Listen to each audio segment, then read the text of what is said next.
Assalamualaikum warahmatullahi wabarakatuh. Perkenalkan, nama saya Waudia Siti Sakina Zahra dengan NIM 2245710008 dengan mata kuliah Data Warehouse. Jadi di sini saya akan jelaskan tugas 1 sampai tugas 5 tentang Data Warehouse. Menurut penelitian, Data Warehouse merupakan kumpulan data dalam jumlah besar yang digunakan untuk membantu proses analisis dan pengambilan keputusan dalam suatu organisasi atau perusahaan. Data yang ada di dalam Data Warehouse berasal dari berbagai sumber seperti database, transaksi, aplikasi, maupun sistem informasi lainnya. Menurut penelitian para ahli, Data Warehouse memiliki beberapa pengertian antara lainnya. 1. Menurut Bill Inmon, Data Warehouse adalah kumpulan data yang bersifat subjek dan organik, integrate dan tim, variat dan non-variat yang digunakan untuk mendukung proses pengambilan keputusan manajemen.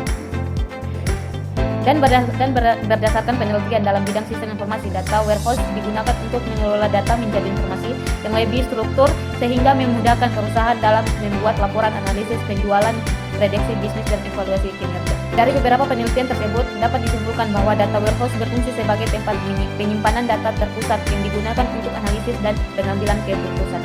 Pengertian Data Warehouse berdasarkan pendapat penelitian. Menurut pendapat saya, Data Warehouse adalah tempat penyimpan data dalam jumlah besar yang dikumpulkan dari berbagai sumber untuk memudahkan pengguna dalam mencari informasi dan melakukan analisis data. Data Warehouse tidak hanya menyimpan data terbaru, tetapi juga menyimpan data lama atau data historis, sehingga pengguna dapat melihat perkembangan suatu informasi dari waktu ke waktu. Dengan adanya Data Warehouse, perusahaan atau instansi dapat membuat keputusan yang lebih cepat dan akurat karena semua data telah bersusun dengan rapi. Saya juga berpendapat bahwa Data Warehouse sangat penting di era digital saat ini karena hampir semua aktivitas menggunakan data. Jika data tidak dikelola dengan baik, maka informasi yang dihasilkan bisa tidak akurat. Oleh karena itu, Data Warehouse membantu organisasi dalam mengelola data secara lebih efektif dan efisien. Jadi di sini saya langsung masuk di penjelasan atau pengertiannya dan perbedaannya Data Warehouse dan Data Mining. 1. Pengertian Data Warehouse. Data Warehouse adalah tempat penyimpan data dalam jumlah besar yang berasal dari berbagai sumber data di dalam perusahaan atau organisasi. Data tersebut dikumpulkan dan disusun dan digunakan untuk analisis serta pengambilan keputusan. Fungsi Data Warehouse menyimpan data perusahaan secara terpusat dan menggabungkan data dari berbagai bagian dan membantu analisis bisnis dan mendukung pengambilan keputusan manajemen. Dan contohnya di sini sebuah perusahaan menyimpan data penjualan, pelanggan, keuangan, dan stok barang dalam satu sistem pusat. Dan di sini saya akan jelaskan pengertian Data Mart. Data Mart adalah bagian kecil dari Data Warehouse yang dibuat khusus untuk kebutuhan suatu departemen atau bagian tertentu dalam perusahaan. Jadi di sini fungsinya Data Mart pertama menyediakan data khusus untuk satu bagian dan mempermudahkan akses data dan mempercepat proses analisis departemen. Contohnya bagian keuangan hanya menggunakan data laporan keuangan dan transaksi pembayaran. Jadi sini saya akan jelaskan perbedaannya Data Warehouse dan Data Mart.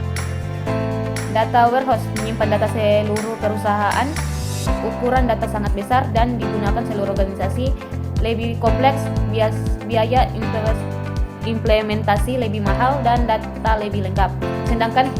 Sedangkan penyimpanan Data Mart di sini ada penyimpanan data untuk satu apartemen, ukuran data lebih kecil, digunakan bagian tertentu dan lebih sederhana, biaya implementasi lebih murah, data lebih spesifik.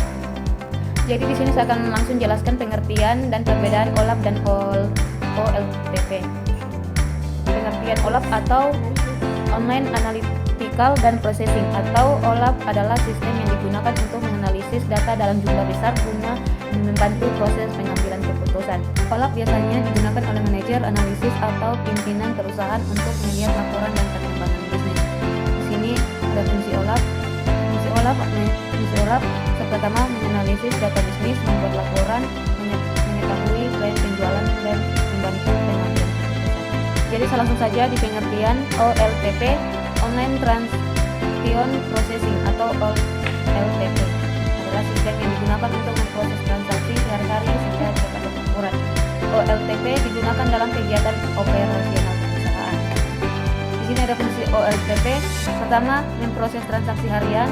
2, menyimpan data terbaru. 3, memastikan transaksi belajar cepat dan cepat. Di sini ada ciri-ciri OLTP, ada 4. Pertama, fokus pada transaksi, data selalu diperbarui. 3, query sederhana dan cepat. Dan 4, digunakan dalam operasional seharian. Contoh OLTP seperti ATM bank, sistem kasir, belanja online, dan pemesanan tiket. Di sini ada perbedaannya OLAP dan OLTP. OLAP itu digunakan untuk analisis data historis, dan query kompleks, dan digunakan manajemen, fokus pada laporan dan strategi, dan jumlah transaksi sedikit.